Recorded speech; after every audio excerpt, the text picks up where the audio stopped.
बहुत बहुत स्वागत है मेरे इस वीडियो में। इस वीडियो में हम एक्टिव वॉइस को पैसिव वॉइस में कैसे चेंज करते हैं इस चीज़ को जानेंगे। तो यह जो वीडियो है यह निश्चित रूप से क्लास 10th यूपी बोर्ड के स्टूडेंट्स के लिए महत्वपूर्ण होने वाला है, क्योंकि ये जनवरी फरवरी में एग्ज़ाम में अपीयर होने वाले हैं। और यह वीडियो उन्हीं के लिए केवल यूज़फुल नहीं है, बल्कि बहुत सारे अन्य स्टूडेंट्स के लिए भी काफ़ी यूज़फुल साबित होगा। सो लेट अस get started. Active voice, active voice और पैसिव वॉइस दो वॉइसेस हैं। एक ही सेंटेंस को अगर ऑब्जेक्ट है तो उसको हम दो तरह से लिख सकते हैं बिना अर्थ बदले हुए। एक्टिव वॉइस में भी लिख सकते हैं और पैसिव वॉइस में भी लिख सकते हैं। अर्थ नहीं बदलेगा बशर्ते कि सेंटेंस में ऑब्जेक्ट हो। तो ज़रूरत क्यों पड़ गई? हम एक्टिव वॉइस का प्रयोग कब करेंगे और पैसिव वॉइस का प्रयोग कब करेंगे, कब करते हैं? सो लेट अस नो कि एक्टिव वॉइस को हम प्रयोग कब करते हैं, इसका यूज़ कब करेंगे, किस कंडीशन में करेंगे। तो फर्स्ट कंडीशन इज दैट, पहली कंडीशन है जब हमारा फोकस सब्जेक्ट पे हो, यानी हम जब सब्जेक्ट को फोकस करना चाहते हैं, सब्जेक्ट को हम ज़्यादा इम्पोर्टेंट बनाना चाहते हैं, तो उस कंडीशन में हम एक्टिव वॉइस का प्रयोग करते हैं। या फिर जब हम यह बताना चाहें कि सब्जेक्ट ने क्या किया, जब हम सब्जेक्ट के बारे में बताते हैं, जब हम यह बताते हैं कि सब्जेक्ट ने किया क्या, उस वक्त हम एक्टिव वॉइस का प्रयोग करते हैं। दूसरे शब्दों में हम सेंटेंस को सब्जेक्ट के शब्दों में लिखते हैं। फॉर एग्जाम्पल, यहां पर लिखा गया the Hunter killed a bird. The Hunter killed a bird, यानी शिकारी ने एक चिड़िया मारी। यहां पर जो सब्जेक्ट क्या है, डूअर क्या है, जो एजेंट है यानी सब्जेक्ट या डूअर। जो डूअर है, जो काम को करने वाला है, वह है हंटर, यानी यह सब्जेक्ट है। और उसने किया क्या? चिड़िया को मारा। क्या मारा? चिड़िया को मारा। So a bird is object. Bird जो है यह ऑब्जेक्ट है। तो इस सेंटेंस में बताया गया कि हंटर ने किया क्या, तो हंटर ने चिड़िया मारी। इस सेंटेंस को हंटर के शब्दों में लिखा गया। So this is in active voice, यह एक्टिव वॉइस में है। अब देखिए एक दूसरा example, I do exercise daily. I do exercise daily, यानी मैं प्रतिदिन व्यायाम करता हूं। अब यहां पे सब्जेक्ट कौन है, काम कौन करता है, एजेंट कौन है, डूअर कौन है, वह है आई। इस सेंटेंस को डूअर के शब्दों में लिखा गया, सब्जेक्ट के शब्दों में लिखा गया। हमने यहां पर सब्जेक्ट को ज्यादा महत्वपूर्ण दिखाया। सो this is in active voice, यह एक्टिव वॉइस में है। ऐसे सेंटेंसेस को एक्टिव वॉइस में लिखते हैं जब हमें फोकस सब्जेक्ट पे करना हो या फिर हमें सब्जेक्ट के शब्दों में कोई वाक्य लिखनी हो। So that is written in active voice, उसको एक्टिव वॉइस में हम लिखते हैं। तो लेट अस सी, हम पैसिव वॉइस का प्रयोग कब करते हैं। Passive voice, so first condition is जब हमारा फोकस ऑब्जेक्ट पर हो, जब हम सब्जेक्ट के बजाय हम ऑब्जेक्ट को ज्यादा महत्वपूर्ण बना दे, ज्यादा इंपॉर्टेंट बना दे, हमारा जो फोकस है वह सब्जेक्ट के बजाय ऑब्जेक्ट पे हो, तो उस कंडीशन में जो सेंटेंसेस लिखे जाते हैं रिटन इन पैसिव वॉइस, उसको हम पैसिव वॉइस में लिखते हैं। सेकेंड कंडीशन इज दैट, दूसरा कंडीशन है कि जब हम यह बताना चाहें कि ऑब्जेक्ट के साथ हुआ क्या, हम यह ना बताना चाहें कि सब्जेक्ट ने क्या किया, हम यह बताना चाहें कि ऑब्जेक्ट के साथ क्या हुआ, तो उस वक्त सेंटेंस पैसिव वॉइस में लिखी जाती है। अभी आगे हम एग्जाम्पल देखेंगे, इससे और यह ज्यादा क्लियर हो जाएगा। थर्ड कंडीशन इज जब सब्जेक्ट अननोन हो, यानी सब्जेक्ट के बारे में कुछ पता ना हो, समबडी हो, एनीबडी हो, एटसेट्रा, कुछ निश्चित उसके बारे में ज्ञात न हो, नोन न हो, उस कंडीशन में भी हम पैसिव वॉइस का यूज करते हैं। और fourth condition is that, fourth condition ये है कि जब सब्जेक्ट बिना मेंशन किए ही क्लियर हो जाए। कभी कभी क्या होता है कि सेंटेंसेस में हम सब्जेक्ट को मेंशन नहीं करते हैं, उसके बावजूद भी यह जो सब्जेक्ट होता है वह नोन होता है, बिल्कुल क्लियर होता है, स्पष्ट होता है, उसको मेंशन करने की जरूरत कोई नहीं होती है। एक एग्जाम्पल देना चाहूँगा इस संबंध में। जैसे हम देखते हैं कि किताबों की दुकानों पर लिखा जाता है कि books are sold here, books are sold here. किताबों की दुकानों पर लिखा जाता है books are sold here, sold here, यानी यहाँ किताबें बेची जाती हैं। अब देखिए यहाँ पर सब्जेक्ट नहीं है, कौन बेचता है यहाँ पे नहीं है, क्या बेची जाती है यहाँ पर यह है। अब देखिए क्या बेची जाती है, यह ऑब्जेक्ट है, सब्जेक्ट यहाँ नहीं है, क्योंकि जो सब्जेक्ट है वह क्लियर है, वह उसका महत्व ही नहीं है, वह महत्वपूर्ण नहीं है, क्योंकि कस्टमर केवल यह जानना चाहता है कि यहाँ पर क्या बिकता है। अगर वह जानेगा तो वह आएगा, कौन बेचता है वह उसके लिए मायने नहीं रखता है, महत्वपूर्ण नहीं है। सो लिखा क्या रहता है, बुक्स आर सोल्ड हियर, यानी यहाँ किताबें बेची जाती हैं। सो दूसरे एग्जाम्पल देखते हैं। जैसा हमने पहला एक एग्जाम्पल लिया था, the Hunter killed a bird, इसको हम पैसिव वॉइस में लेते हैं। A bird was killed by the Hunter, a bird was killed by the Hunter. अब देखिए, अब यहाँ पर ऑब्जेक्ट यानी जिस वस्तु पर काम हुआ, जिस चीज के ऊपर काम हुआ, वह शुरू में आ गई। हमारा फोकस इस पे है, हमने इसको ज्यादा इंपॉर्टेंट बना दिया। हमने यह बताया कि चिड़िया के साथ क्या घटित हुआ, बर्ड के साथ क्या घटित हुआ, मारी गई। अब यहाँ पे हंटर महत्वपूर्ण नहीं रहा, हंटर यहाँ पे महत्वपूर्ण नहीं रहा, यहाँ पर चिड़िया ज्यादा महत्वपूर्ण हो गई। इस सेंटेंस को ऑब्जेक्ट के शब्दों में लिखा गया है, ये पैसिव वॉइस है। यहाँ पर बताया गया कि बर्ड के साथ क्या हुआ, हमारा फोकस बर्ड पे है। Now let us take another example, my pen was stolen, my pen was stolen, मेरा जो पेन है वह चोरी हो गया, मैं नहीं जानता हूं किसने चुराया। बाय समबडी, किसने चुरा लिया। जो सब्जेक्ट है वह अननोन है, किसने यह काम किया यह अननोन है, ज्ञात नहीं है, तो ऐसे सेंटेंसेस को हम पैसिव वॉइस में लिखते हैं। So this is in passive voice, my pen was stolen, मेरा पेन चुरा लिया गया। अब यहाँ पे जो माय पेन है यह क्या है, ऑब्जेक्ट है, यह चीज है ऑब्जेक्ट, सब्जेक्ट अननोन है। सो इट इज ओमिटेड, इसको हम मिटा देते हैं, खत्म कर देते हैं, डिलीट करते हैं, नहीं लिखते हैं। Take another example. Two terrorists were killed in an encounter in Leh. Two terrorists were killed in an encounter in Leh. अब देखिए, लेह में एनकाउंटर में दो अपराधी मारे गए, दो आतंकवादी मारे गए, दो टेररिस्ट्स मार दिए गए।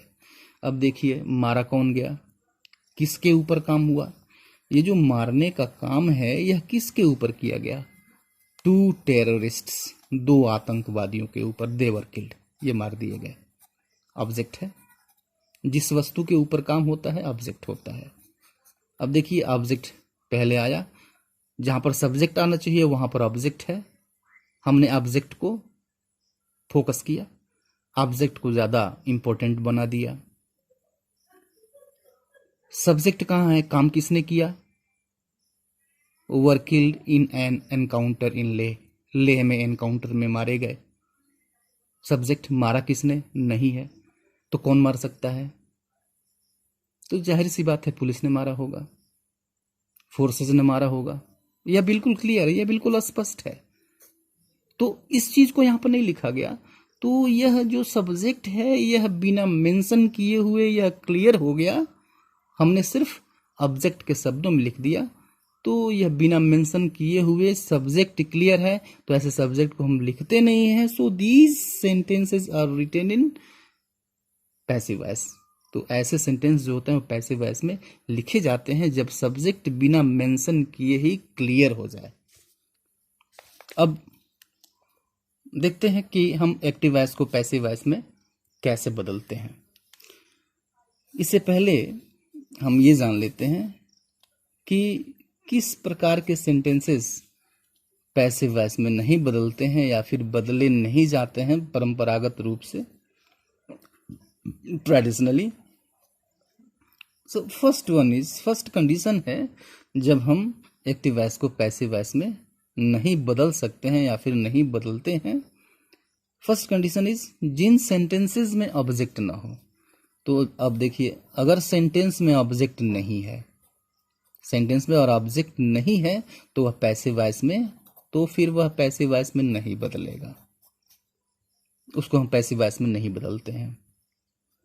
सेकेंड कंडीशन जो है वो ये है कि जितने परफेक्ट कंटिन्यूअस टेंसेस हैं, परफेक्ट कंटिन्यूअस टेंसेस ये पैसिव वॉइस में नहीं बदलते हैं। परफेक्ट कंटिन्यूअस टेंसेस यानी present perfect continuous, past perfect continuous and future perfect continuous, ये तीनों टेंसेस पैसिव वॉइस में नहीं लिखे जाते हैं, नहीं बदले जाते हैं।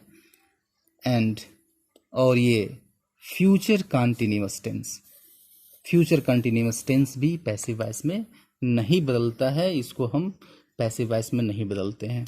तो अब देखिए किस तरह से बदलते हैं, एक एक करके हम जो रूल्स हैं उनको हम देखेंगे। एक्टिव से पैसिव में सेंटेंसेस को कैसे चेंज करते हैं। फर्स्ट ऑफ ऑल, दो चीज़ें हमें हमेशा ध्यान में रखनी होती हैं जब हम एक्टिव से पैसिव में बदलेंगे।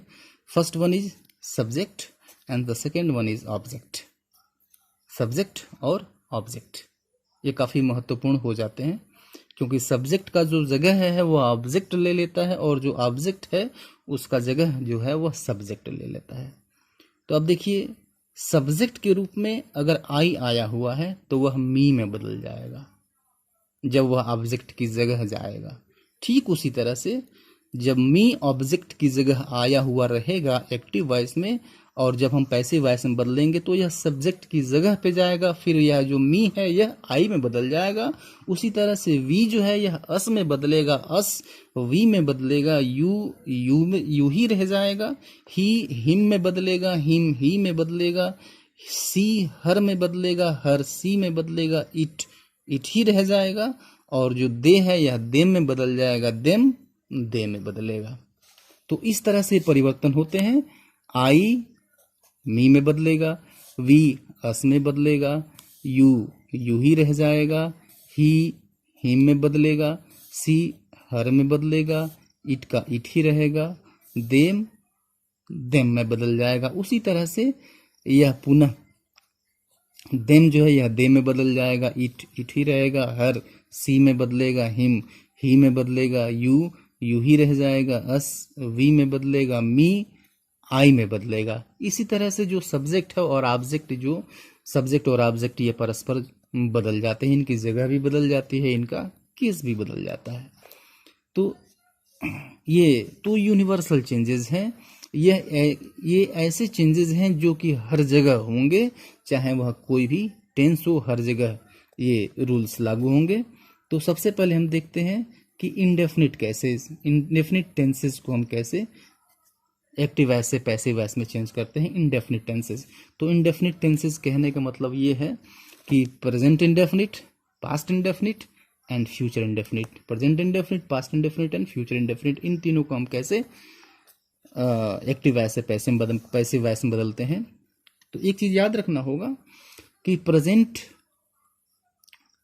टेंस में हम, प्रेजेंट इंडेफिनिट टेंस में हम डू का प्रयोग करते हैं, डज का प्रयोग करते हैं। तो डू और डज का प्रयोग केवल एक्टिव वॉइस में होता है, या पैसिव वॉइस में डू या डज का प्रयोग पैसिव वॉइस में नहीं होता है। तो फिर डू या डज का पैसिव वॉइस में प्रयोग हम नहीं करेंगे। ठीक उसी तरह से डिड का जो यूज है यह एक्टिव वॉइस में होता है पास्ट इंडेफिनिट में, इस डिड का भी प्रयोग नहीं करना है। तो फिर इनकी जगह पे हम प्रयोग क्या करेंगे, यूज क्या करेंगे? याद रखने वाली चीज है कि जो हेल्पिंग वर्ब है वह बदलती है जब हम एक्टिव वॉइस से पैसिव वॉइस में चेंज करते हैं। प्रेजेंट इंडेफिनिट में जो हेल्पिंग वर्ब यूज की जाती है वह इज होती है, एम होती है और आर होती है। पास्ट इंडेफिनिट में अब जो हेल्पिंग वर्ब पैसिव वॉइस में यूज की जाती है वाज होती है, वर होती है। और फ्यूचर इंडेफिनिट में जो हम हेल्पिंग वर्ब यूज करते हैं वह होती है विल या शैल, और उसके साथ बी, यानी यहाँ पर दो हेल्पिंग वर्ब आ जाती है, यहाँ पर दो हेल्पिंग वर्ब आ जाती है। तो फिर जब हम पॉजिटिव सेंटेंस की चर्चा करते हैं, पॉजिटिव सेंटेंस जब हम पॉजिटिव सेंटेंस की चर्चा करते हैं तो उसका जो स्ट्रक्चर है वह हो जाता है ऑब्जेक्ट, देन हम यूज करते हैं हेल्पिंग वर्ब। अब हेल्पिंग वर्ब में इनमें से जो भी सुटेबल हो उसको हम रखते हैं, then main verb third form या पास्ट पार्टिसिपल हम यूज करते हैं उसके बाद पॉजिटिव सेंटेंस में, इंडेफिनिट में।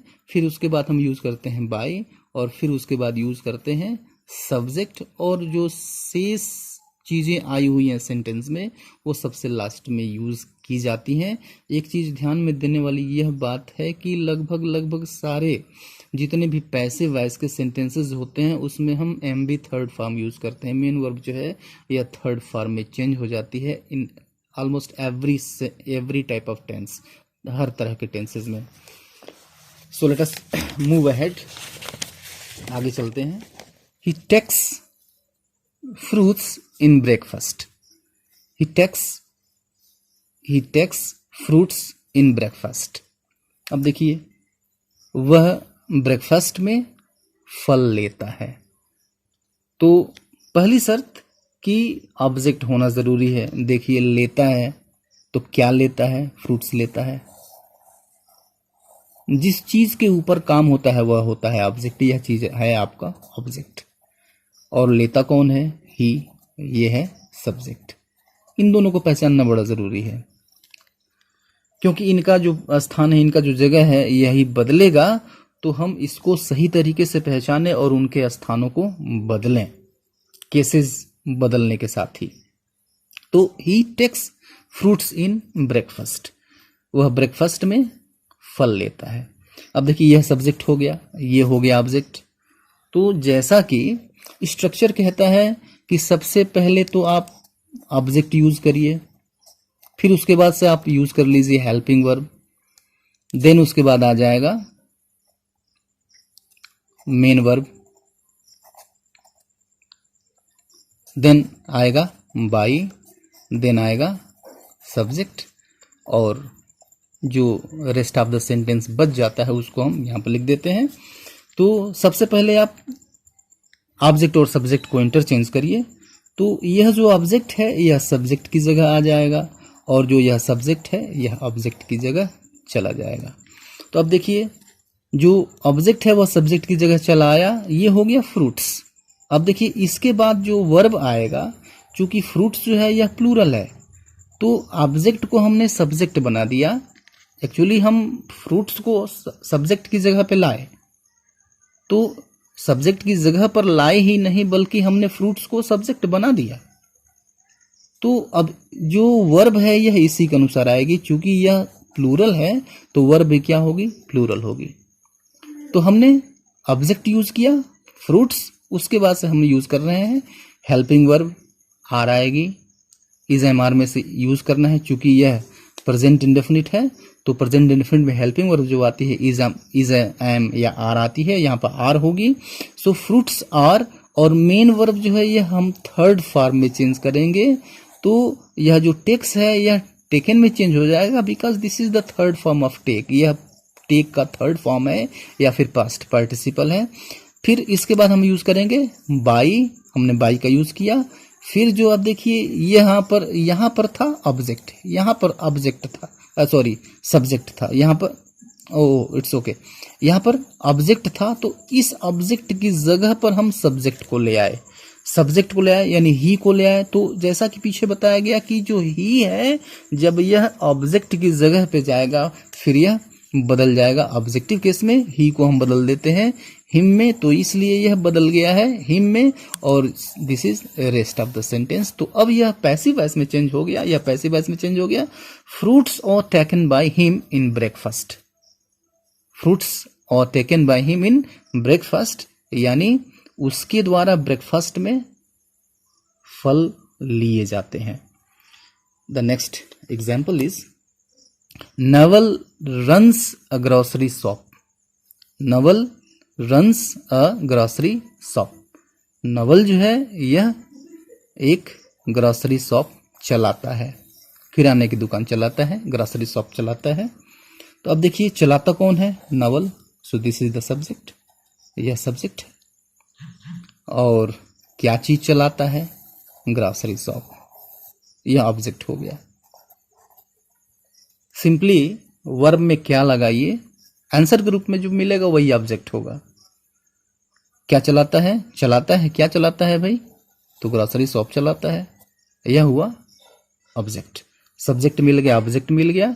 अब देखिए इसमें यस लगा हुआ है, तो वर्ब में हम यस या यस प्रेजेंट इंडेफिनिट में लगाते हैं, तो टेंस की भी पहचान हो गई। तो अब देखिए रूल लागू कर दीजिए। देखिए ऑब्जेक्ट सबसे पहले चाहिए क्या हमें, ऑब्जेक्ट। तो ऑब्जेक्ट क्या है, क्या है ऑब्जेक्ट, अ ग्रोसरी शॉप। क्या चलाता है, ग्रोसरी शॉप। तो इस सब्जेक्ट की जगह आप ऑब्जेक्ट ले आइए, यह हमने ऑब्जेक्ट यहां पर रख दिया, अ ग्रोसरी शॉप, अ ग्रोसरी शॉप, यह सिंगुलर है। इसके बाद हेल्पिंग वर्ब यूज करनी है, इज, एम, आर। तो सिंगुलर सब्जेक्ट के साथ हम यूज करते हैं इज, इसलिए यहां पे इज यूज हुआ है। इज और मेन वर्ब जो है यह past participle main verb third form में रहेगी। तो रन का थर्ड फॉर्म होता है रन, रन का थर्ड फॉर्म भी रन होता है, रन रन रन। सो रन, और उसके बाद हमें यूज करना है बाई का यूज करना है, और फिर हमें यूज कर देना है सब्जेक्ट, हमने बाई का यूज किया और फिर सब्जेक्ट का यूज किया। ठीक है, अब ये हो गया, अ grocery shop is run by Naval, यानी नवल के द्वारा एक ग्रोसरी शॉप चलाई जाती है, नवल के द्वारा एक ग्रोसरी शॉप चलाई जाती है। सो this is changed into passive voice, passive voice में चेंज हो गया। यह काफी आसान लग रहा है, बहुत ही आसान है ये, इसको चेंज करना पैसिव वॉइस में। Let us take another example, I watered the plants, I watered the plants, यानी मैंने पौधों को पानी दिया, मैंने पौधों को पानी दिया। किसने दिया भाई, मैंने दिया, सब्जेक्ट, और किसको दिया, प्लांट्स को, द प्लांट्स, ऑब्जेक्ट भी मिल गया। वाटर्ड, ईडी जुड़ा हुआ है, ईडी जुड़ा हुआ है, और होल सोल यही एक वर्ब आया है, इसके साथ इसके अलावा कोई दूसरा वर्ब नहीं आया है, यानी यह जो है यह सेकेंड फॉर्म है, यह है पास्ट फॉर्म है वाटर का। So I watered the plants, this is second form of verb, verb का सेकेंड फॉर्म है, यानी यह पास्ट इंडेफिनिट है, पास्ट इंडेफिनिट है। तो पास्ट इंडेफिनिट में हेल्पिंग वर्ब यूज की जाती है, वाज या वर। तो पहला काम करिए कि ऑब्जेक्ट को सब्जेक्ट की जगह पर लाइए और सब्जेक्ट को ऑब्जेक्ट की जगह पर ले जाइए। तो ये हो गया दी प्लांट्स, ऑब्जेक्ट को लाया गया यहां पे द प्लांट्स। अब देखिए प्लूरल है, इसलिए हम वाज यूज नहीं करेंगे, वर यूज करेंगे। तो द प्लांट्स वर, और main verb third form watered, और उसके बाद से हम बाय यूज करेंगे, और फिर उसके बाद हम सब्जेक्ट जोड़ देंगे। सब्जेक्ट था आई, यह बदल करके हो गया मी। सो पूरा सेंटेंस हो गया, the plants were watered by me, यानी मेरे द्वारा पौधों में पानी दिया गया। So take another example, I shall buy a new house, I shall buy a new house, यानी मैं एक नया घर खरीदूंगा, मैं एक नया घर खरीदूंगा। I shall buy a new house, shall का यूज हो गया। मेन वर्ब का फर्स्ट फॉर्म आया है, फ्यूचर इंडेफिनिट है। कौन खरीदेगा, मैं खरीदूंगा, सब्जेक्ट है विदाउट एनी डाउट। और क्या खरीदेगा? A new house. क्या खरीदूंगा भाई? A new house. So this is object. ये क्या है? ऑब्जेक्ट है।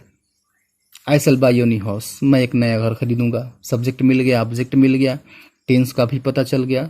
तो यह काफ़ी आसानी से चेंज हो सकता है, बहुत आसानी से बदल जाएगा। तो पैसिव वॉइस हो जाएगा, ऑब्जेक्ट को लाइए सब्जेक्ट की जगह, सब्जेक्ट को ले जाइए ऑब्जेक्ट की जगह। तो ऑब्जेक्ट को हमने लाया सब्जेक्ट की जगह, अ न्यू हाउस, और उसके बाद से हमने हेल्पिंग वर्ब रख दिया। हमें यूज करना है विल या शैल। यह सिंगुलर है, थर्ड पर्सन है, तो थर्ड पर्सन के साथ हम हमेशा विल का यूज करते हैं। हमने विल का यूज किया, और उसके बाद दूसरी हेल्पिंग वर्ब विल बी या शैल बी होता है। दो हेल्पिंग वर्ब आती है, तो हमने दोनों हेल्पिंग वर्ब साथ में यूज कर दिया। अ न्यू हाउस विल बी, और वर्ब का थर्ड फॉर्म इसके बाद आ जाएगा, और फिर हम बाई रखेंगे, और फिर उसके बाद से हम सब्जेक्ट रखेंगे। अब देखिए सब्जेक्ट आया हुआ है आई, यह बदल जाएगा मी में, जैसा कि रूल पहला ही रूल बताता है। तो यह सेंटेंस हो गया, a new house will be bought by me, यानी मेरे द्वारा एक नया घर खरीदा जाएगा। So these were some examples. अब मैं समझता हूं कि काफ़ी आसानी से यह क्लियर हो गया है, और आप इसको थोड़ा सा अभ्यास करके पूरी तरह से याद कर सकते हैं। यह बिल्कुल आसान है इसको एक्टिव वॉइस को पैसिव वॉइस में चेंज करना। So let us see some examples from negative sentences. पहली चीज, डिड और डू का प्रयोग पैसिव वॉइस में नहीं होता है। पैसिव वॉइस में डू और डिड का यूज नहीं होता है। नेगेटिव में सेंटेंस में या तो नॉट आएगा या फिर नेवर आएगा, और जब यह आता है तो हेल्पिंग वर्ब के ठीक बाद रखते हैं। यह पहले से ही हेल्पिंग वर्ब के ठीक बाद आता है। अगर हेल्पिंग वर्ब का यूज हुआ है, हेल्पिंग वर्ब का यूज होता है, तो यह हेल्पिंग वर्ब के ठीक बाद ही आता है। तो इसको इसकी जगह बदलने की कोई ज़रूरत नहीं है, केवल इनकी जगह पे दूसरी हेल्पिंग वर्ब आ जाएगी। अगर मान लीजिए कि दो हेल्पिंग वर्ब है, तो हम फर्स्ट हेल्पिंग वर्ब के बाद रख देते हैं नॉट या नेवर को, वह ऑलरेडी होता है। तो अब ये हो जाता है शैल या विल, उसके बाद हम नॉट रखते हैं या फिर नेवर रखते हैं, उसके बाद से बी आता है। यह है फ्यूचर इंडेफिनिट के लिए, यह फ्यूचर इंडेफिनिट के लिए है। और बाकी दोनों के लिए, प्रेजेंट इंडेफिनिट के लिए, पास्ट इंडेफिनिट के लिए काफी सिंपल है। कैसी सिंपल है देखते हैं। Example, my brother did not help me. My brother did not help me, मेरे भाई ने मेरी सहायता नहीं की। तो अब देखिए किसने सहायता नहीं की? मेरे भाई ने। मेरे भाई ने, यह सब्जेक्ट है, यह काम को करने वाला है, यह सब्जेक्ट है, डूअर है, एजेंट है। और किसकी सहायता नहीं की? मेरी। सहायता किसकी हो रही है? मेरी। Object, this is the object. तो सब्जेक्ट मिल गया, ऑब्जेक्ट मिल गया, और यहां पर डिड यह बता रहा है कि यह पास्ट इंडेफिनिट है। तीनों चीजें क्लियर हो गई, then there is no worry, कोई चिंता की बात नहीं है, काफी आसानी से बदलेगा ये। My brother did not help me, तो ऑब्जेक्ट को आप सब्जेक्ट की जगह लाइए, सब्जेक्ट को ऑब्जेक्ट की जगह ले जाइए, ये हो गया मी। मी जब सब्जेक्ट की जगह पे आएगा तो यह बदल जाएगा आई में, बहुत कई बार कर चुके हैं ऐसा। तो मी बदलेगा आई में, ये हो जाएगा आई। आई हमने यूज कर दिया, सब्जेक्ट की जगह पे ऑब्जेक्ट, और आई के साथ हम यूज करेंगे वाज। आई के साथ वाज यूज होता है, वर यूज होता नहीं है पास्ट इंडेफिनिट में। सो आई वाज। अब देख, जैसा कि बताया गया कि हेल्पिंग वर्ब के ठीक बाद हम नॉट का प्रयोग करते हैं। नॉट का प्रयोग हमने कर दिया, और उसके बाद आता है main verb third form. Main verb third form, और मेन वर्ब थर्ड फॉर्म के बाद हम रखते हैं बाई, और फिर उसके बाद हम रख देते हैं सब्जेक्ट। यह सब्जेक्ट जो है ऑब्जेक्ट की जगह चला आया, तो यह चेंज हो गया। I was not helped by my brother. I was not helped by my brother, यानी मेरी सहायता मेरे भाई के द्वारा नहीं की गई। So this is change into passive voice. Now let us take another example. Radha will never pick up your call. Radha will never pick up your call. अब देखिए, राधा तुम्हारा कॉल कभी नहीं उठाएगी। राधा तुम्हारा कॉल कभी नहीं उठाएगी। तो अब देखिए, विल बताता है, फ्यूचर इंडेफिनिट है। विल के बाद मेन वो फर्स्ट फॉर्म आया, ये है फ्यूचर इंडेफिनिट। कौन नहीं उठाएगा, काम कौन नहीं करेगा, राधा नहीं करेगी, दिस इज सब्जेक्ट। और क्या नहीं उठाएगी, योर कॉल। तो ये ऑब्जेक्ट हो गया। अब इंटरचेंज कीजिए, ऑब्जेक्ट को पहले लाइए सब्जेक्ट की जगह पे, तो हमने रख दिया योर कॉल, फिर उसके बाद से हेल्पिंग वर्ब। अब यहाँ पर ध्यान देने वाली बात यह है कि अगर हेल्पिंग वर्ब 2 आती है, किसी किसी कंडीशन में 3 भी आएगी, जब हम परफेक्ट टेंसेस की तरफ बढ़ेंगे, फ्यूचर परफेक्ट टेंस की तरफ, तो 3 आ जाएगा, विल हैव बीन या शैल हैव बीन। तो यहाँ पर 2 हेल्पिंग वर्ब आई, तो नॉट या नेवर को हम फर्स्ट हेल्पिंग वर्ब के बाद रखते हैं, याद रखना है ये। तो योर कॉल विल हमने यूज कर दिया, फिर उसके बाद हमने नेवर का यूज कर दिया। अब देखिए, नेवर का जगह नहीं बदला है, इसको भी याद रखने की कोई जरूरत नहीं है, क्योंकि ऑलरेडी जहां पर है वहां पर हमने छोड़ दिया है। विल के बाद नेवर आया, विल के बाद नेवर यहां पर भी है। तो एक एक्स्ट्रा चीज यहां पे डाली गई, बी, सिंपली हम नेवर के बाद डाल देंगे। तो your call will never be, और main verb third form picked up, और उसके बाद बाई लगाते हैं, और बाई के बाद सब्जेक्ट लगाते हैं, बाई के बाद सब्जेक्ट या डूअर लगाते हैं, या फिर एजेंट लगाते हैं। तो ये हो गया your call will never be picked up by Radha. तो यह पैसिव वॉइस में चेंज हो गया। Interrogative sentences. अब देखिए, इंट्रोगेटिव सेंटेंस में थोड़े रूल्स ज्यादा हो जाते हैं।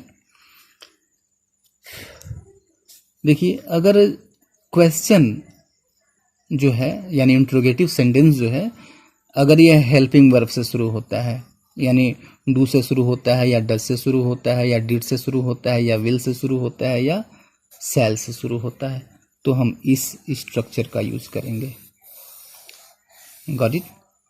ठीक है।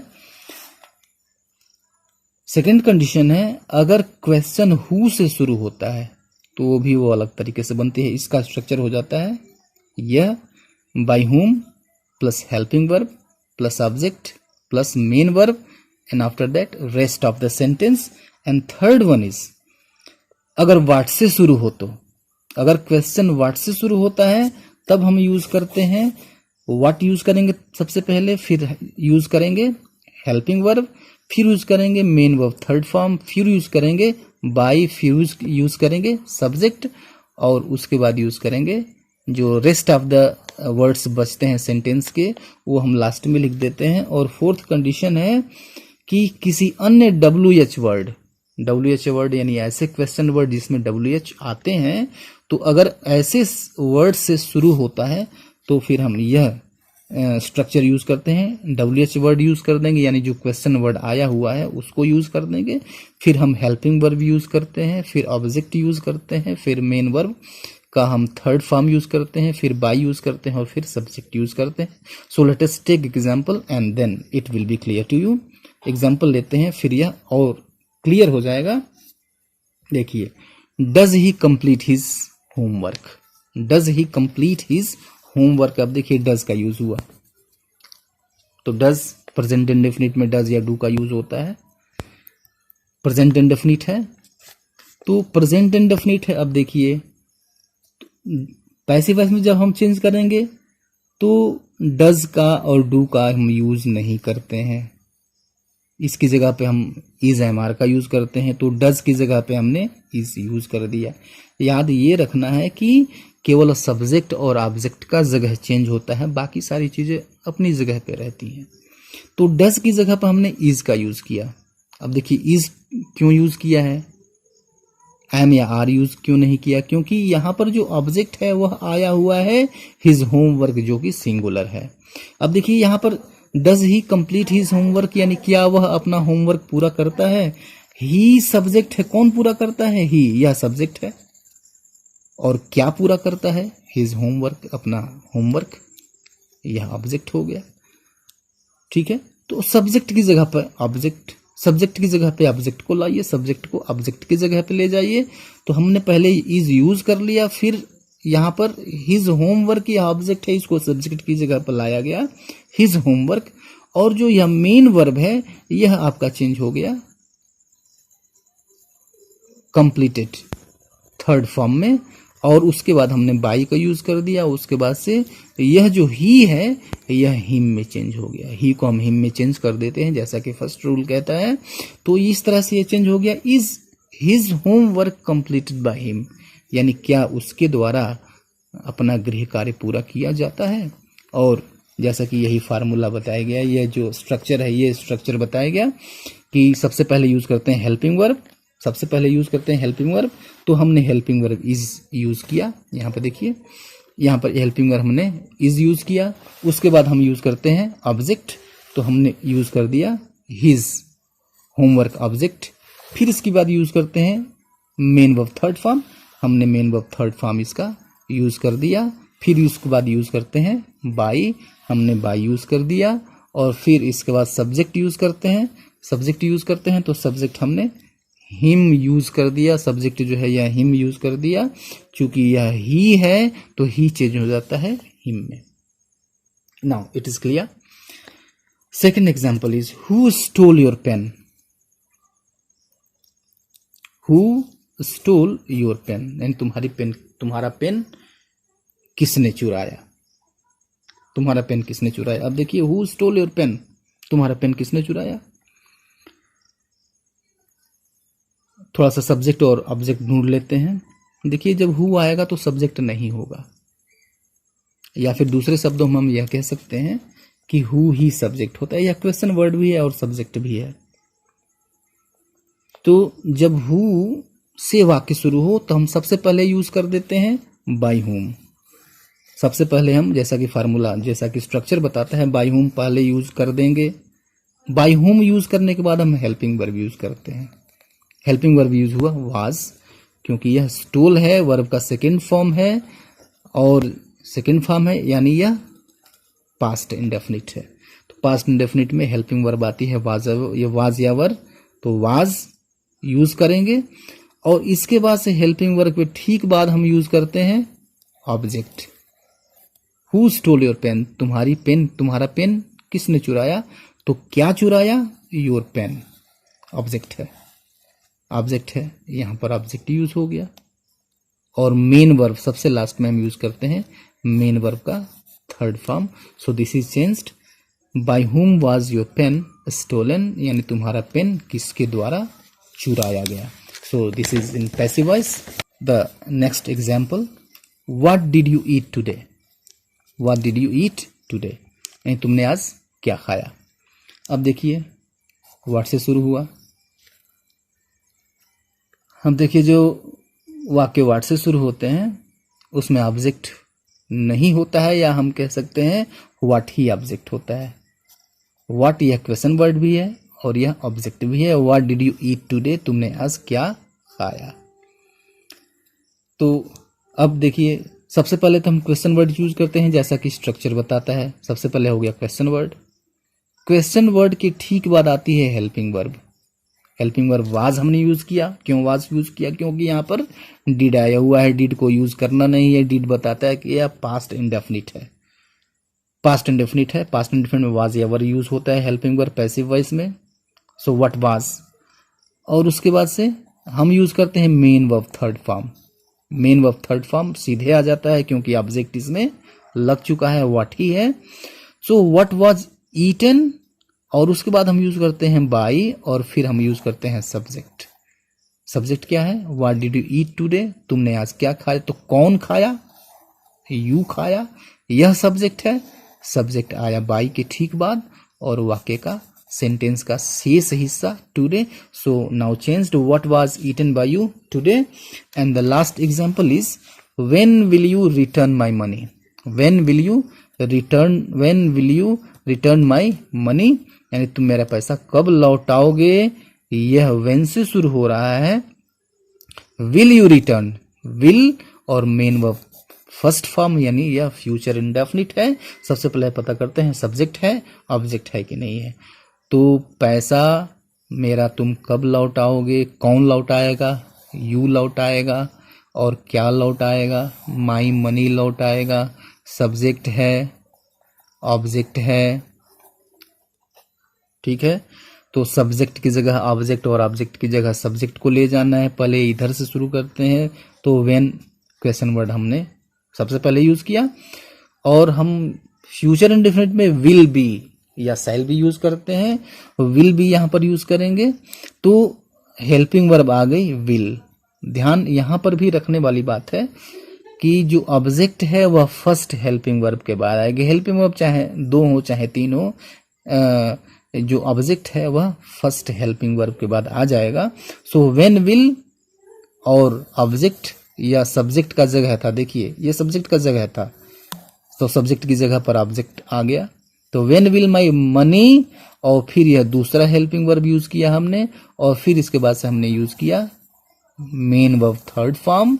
फिर उसके बाद से हमने बाय यूज किया, और फिर यह सब्जेक्ट आ गया यहां पर. यही जगह था ऑब्जेक्ट का. ऑब्जेक्ट की जगह हमें सब्जेक्ट को लाना है. सो ये हो गया when will my money be return by you. तो अब ध्यान रखने वाली चीज है ये कि ऑब्जेक्ट अगर पैसिव वॉइस में यूज करना है, अगर दो हेल्पिंग वर्ब आई है तो फर्स्ट हेल्पिंग वर्ब के ठीक बाद हम ऑब्जेक्ट रख देते हैं. Now this sentence has been changed. When will my money be return by you, यानी तुम्हारे द्वारा मेरा पैसा कब लौटाया जाएगा. सो ये पूरा का पूरा इंडेफिनिट टेंस था. वीडियो चूंकि थोड़ा सा लंबा हो रहा है तो हम अभी फिलहाल यहीं पर रोकते हैं. हम अपने अगले वीडियो में कंटिन्यूअस टेंसेस को देखेंगे. तब तक के लिए इन्हें आप ट्राई करिएगा. आप मेरे मैसेज बॉक्स में भी इनको सॉल्व करके डाल सकते हैं, और मैं उन्हें सब कुछ चेक करूंगा. ये the police caught the thief. What did you buy from the market? We play football in the evening. I will never forgive you. Do you like him who sent this message? What will you eat at night? And booksellers sell books. ये सभी active voice में हैं. आप इन्हें प्रयास करें passive voice में change करने का. मैसेज में इसको कमेंट मुझे करें. Thank you very much for watching.